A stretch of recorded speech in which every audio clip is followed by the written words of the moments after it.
Library of Lost Lives. They say curiosity killed the cat, but they never mention what happens to the desperate. I'd worked at the university library's front desk for nearly a year before I noticed the metal door at the far end of the basement, labeled "Do Not Enter." Most people didn't even glance at it, but after months of shelving, I caught myself mapping out the fastest route to it in my mind, night after night.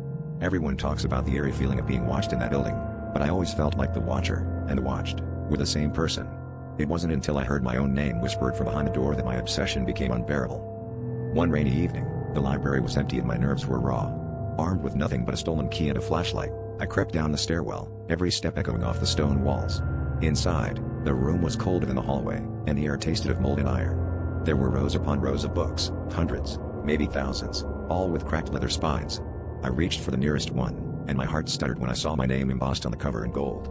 My hands trembled as I flipped through the pages, each word written in my own handwriting, though I had no memory of writing any of it. Every volume told a different story, all variations of my life, some close to reality, others twisted beyond recognition. But they all ended the same way, with my death. Sometimes I drowned, sometimes I burned, sometimes I simply vanished without a trace. The last book on the shelf was dated tomorrow. My breath caught in my throat as I read the final sentence. He closes the book, hearing footsteps behind him, and turns too late. My flashlight flickered. A cold wind rushed through the open door behind me, though I knew I'd closed it tight. The footsteps in the hallway grew louder, slow and deliberate, each one matching the pounding of my heart. I tried to back away, but the bookshelves seemed to close in, pressing me toward the inevitable. I realized, too late, that every choice I'd made had been written here, every impulse, every hesitation, even my final, desperate search for answers.